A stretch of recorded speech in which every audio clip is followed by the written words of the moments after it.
Hello मनोला बर्स स्वागत है मेरे ये एक्सप्लेनर चैनल में। तो वीडियो स्टार्ट करते हैं।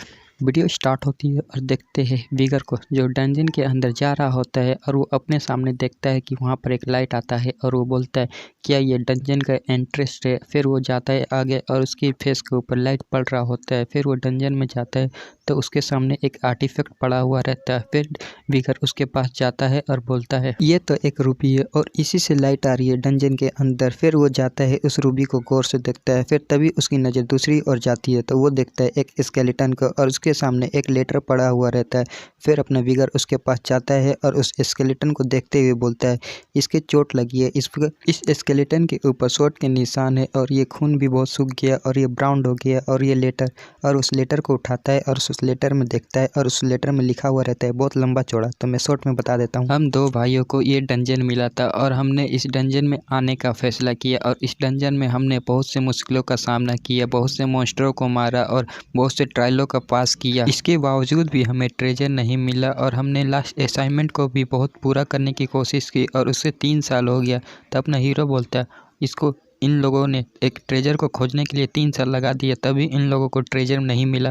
फिर आगे लेटर में पढ़ते हुए बोलता है और जो हमारा लास्ट असाइनमेंट था जो रूबी के नीचे जो लिखा हुआ रहता है उसके बारे में बताने लगते हैं कि हमने उससे समझा और पढ़ा और हम दोनों भाइयों ने एक एट द एंड एक कंक्लूजन पे पहुँचे। मैं और मेरा जुड़वा भाई हम एक थे। जब हमारा जन्म हुआ था हम लोग अलग अलग हो गए और डंजन का ट्रेजर को पाने के लिए हमें फिर से एक होना होगा। मतलब सीधा सीधी कहने का मतलब है एक को मरना पड़ेगा। फिर वो दोनों को देखते उनके हाथ में स्वॉर्ड रहते हैं और एक दूसरे के सामने रहते हैं। फिर कहानी सुनाने वाला आता है और बताता है कि वो दोनों भाइयों के बीच में एक घमासान बैटल हुई और एंड द एंड वहाँ पर सबसे बड़ा भाई जीत गया और उसने अपने छोटे भाई के अंदर अपने स्वॉर्ड को उतार दिया। लेकिन उन दोनों भाइयों में से एक भाई मरने के बाद भी वहाँ पर डंजन के अंदर कुछ भी चेंजिंग नहीं हुआ और उसको ट्रेजर भी नहीं मिला। और उसका बड़ा भाई बताता है कि मैंने अपने बड़े भाई को मार दिया लेकिन मुझे रिग्रेट के अलावा कुछ भी नहीं मिला और वो डंजन से चला गया और उसी ने इस लेटर को लिख के यहाँ पर छोड़ के चला गया। और अपना हीरो उस लेटर को फेंकते हुए बोलता है क्या ये बकवास है। उस लेटर को फेंकते हुए बोलते हैं उन दोनों ने इतने ट्रायल्स को पार किए, इतने सारे मॉन्स्टर को मारा लेकिन उनके हाथों में कुछ नहीं लगा। मुझे लगता है कि उन लोगों ने लास्ट असाइनमेंट को ठीक से समझा नहीं होगा। फिर अपना विगर उस रूबी की ओर देखता है और बोलता है कि ऐसा कोई डंजन नहीं है जिसको ब्रेक नहीं किया जा सकता है। फिर उस स्केलेटन के पास खड़ा होता है और बोलता है अंदर आने के लिए एक, बाहर जाने के लिए 2, लेकिन इसका क्या मतलब हो सकता है।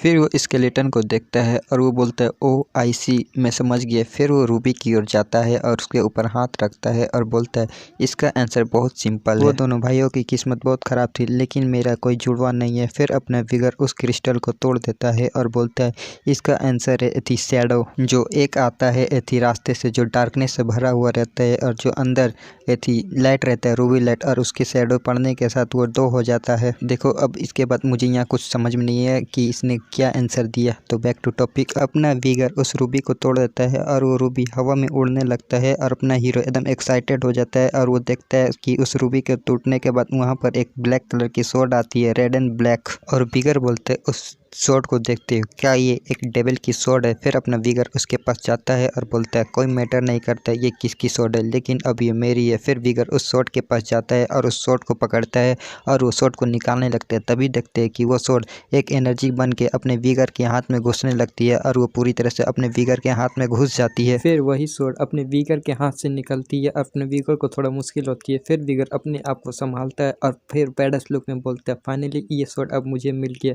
फिर वो अपने आसपास देखते हुए बोलते हैं लगता है कि अब यहाँ पर और कुछ नहीं है। तभी अपने विगर का कुछ होने लगता है और वो नीचे बढ़ जाता है और बोलता है ये फीलिंग कैसी है, मुझे इतनी भूख क्यों लग रही है। फिर वो अपने हाथ को देखते हुए बोलता है क्या तुम्हें भूख लगी है। फिर वो बाहर निकलता है डंजन से और उसे बहुत दर्द हो रहा होता है और बोलते हैं मेरे पेट में बहुत दर्द हो रहा है, लगता है कि मैंने बहुत सालों से कुछ खाया नहीं है।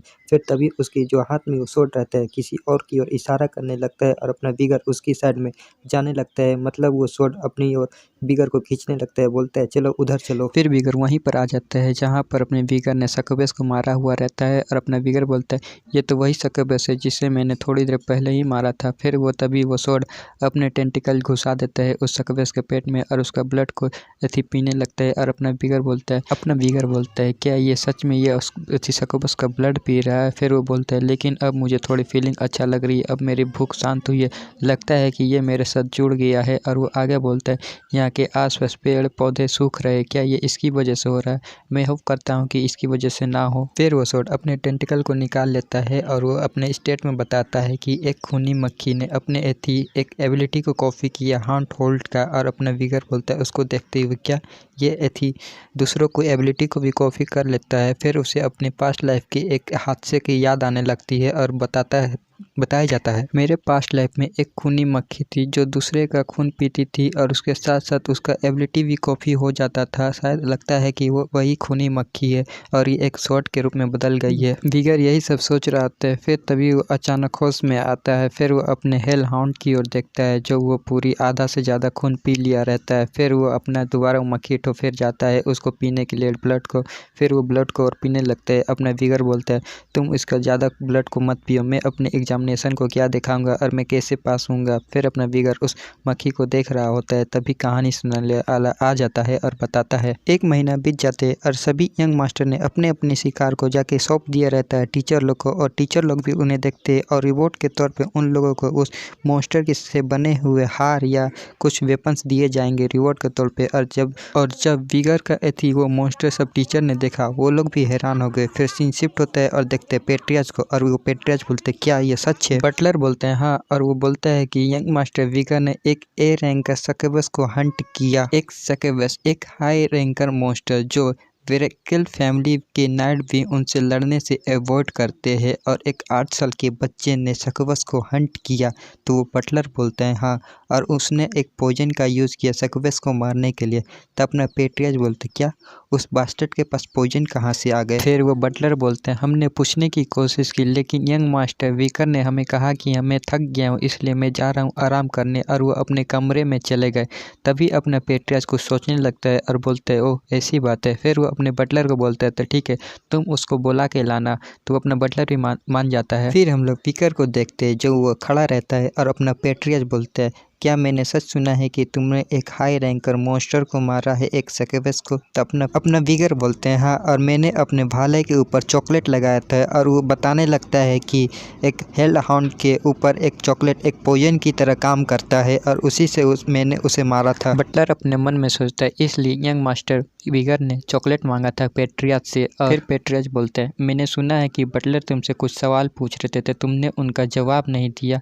तो अपना विगर बोलता है क्योंकि वो बटलर मेरा मास्टर नहीं है। तो अपना पेट्रियाज बोलता है तो तुम्हारा मास्टर कौन है? अपना विगर बताता है जिस क्लैन में मैं रहता हूँ वही मेरा मास्टर है। तभी अपना पेट्रियाज उसकी बातें सुन के खुश हो जाता है और उस विगर से बोलता है तुमने बहुत अच्छे से सीखा है। फिर पेट्रियाज बोलता है तुमने एग्जामिनेशन में हाई रैंक से पास किया है तो बोलो तुम्हें रिवॉर्ड में क्या चाहिए?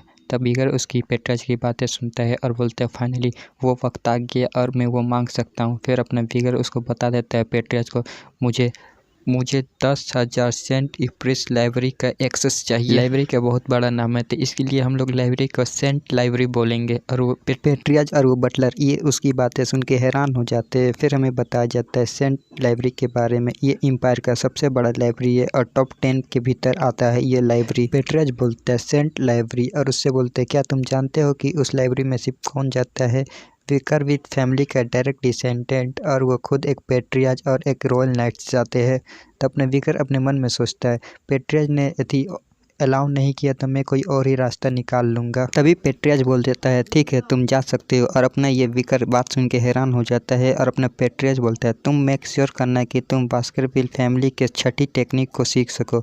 अपना विकर हैरान हो जाता है ये बात सुन के और बोलते हैं ऐसा कौन बास्टर्ड है जो अपनी फैमिली का छठी टेक्निक एक नाजायद औलाद को सिखाए? फिर पेट्रियाज बोलते हैं तुम उस बुक को पढ़ सकते हो। अपना विकर मन में सोचते हैं वो बुक वह बुक फर्स्ट पेट्रियज की है जो अपने शोर्टमैनशिप के बारे में लिखा गया है और इस बास्टर्ड को पता नहीं है उस बुक के बारे में अच्छे से। फिर पेट्रियज बोलता है कि ठीक है अब तुम यहाँ से जा सकते हो, लेकिन तुम याद रखना कि तुम्हें हार नहीं मानना है और तुम्हें अपना बेस्ट देना है। फिकर पेट्रियज के सामने झुकते हुए थैंक यू बोलता है और बोलता है मैं अपना पूरा बेस्ट दूंगा। और इसी के साथ ये वीडियो खत्म। वीडियो पसंद आता है वीडियो को लाइक कर देना, चैनल को सब्सक्राइब कर देना। तब मिलेंगे अगली बार, तब तक के लिए सायोनारा।